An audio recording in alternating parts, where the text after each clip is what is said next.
Air force base, जहां इस समय केंद्रीय मंत्री हरदीप सिंह पुरी एक कार्यक्रम को संबोधित कर रहे हैं। Location we've chosen to fuel to have this ceremony for this Avgas 100Ll.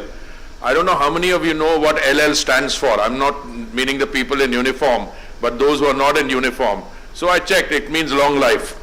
So then I said, there's an excellent location to, have this ceremony on this fuel. Then suddenly I thought it's an even better location because this is my friend VK Singh ji's constituency also. So I'm very happy to be here.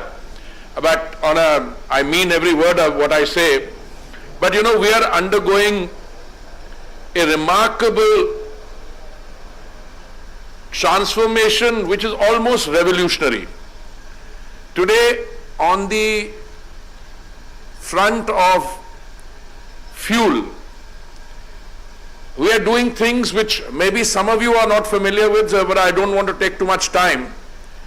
We are going from an entire 100% dependence on imported fuels. Our import dependence on crude oil is still 85%, but nobody seems to realize we've already come to 10% biofuel blending. We are going to take that biofuel blending, which is at 10% today, to 20%, not by the target date of 2030, which we had, but by 2025. We are going for green hydrogen in a very big way. We are going for, electric vehicles and so on. But this development today and this launch of this Avgas 100Ll is important for a number of reasons, and I think my colleague General VK Singh captured it very well.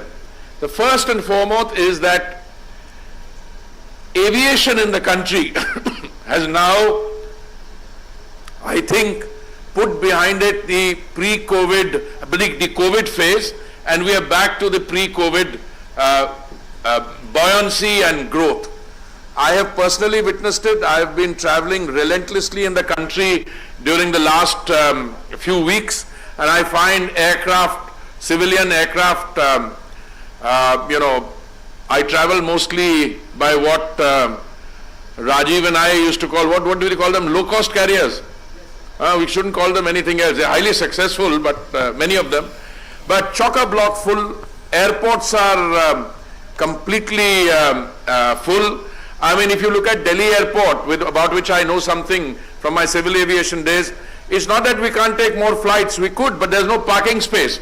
So, I mean, fourth terminal here with Jewar coming up, you're looking towards transitioning to a phase where Delhi and Jewar, when the first phase of Jewar opens, will have the highest footfall in terms of any airport system in the world. It will overtake Heathrow, Gatwick and Stansted at around 140 million.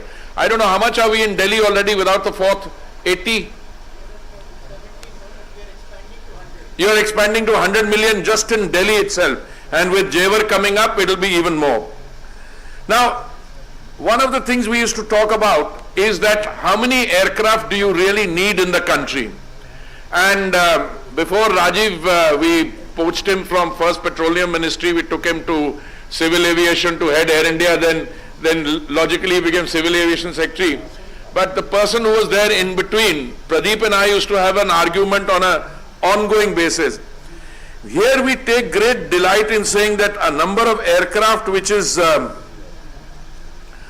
operational on the civil aviation front, abhi kitna 650 hai?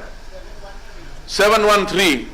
And I used to tell them this is a gross under utilization of the potential, the number of aircraft that will be flying in the country soon, and I mean 2024, 25, will be 2,000.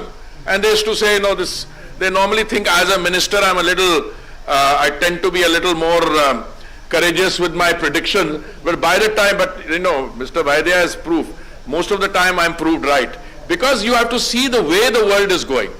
I'll give you an example. I was at Srinagar airport, I think 10 days ago.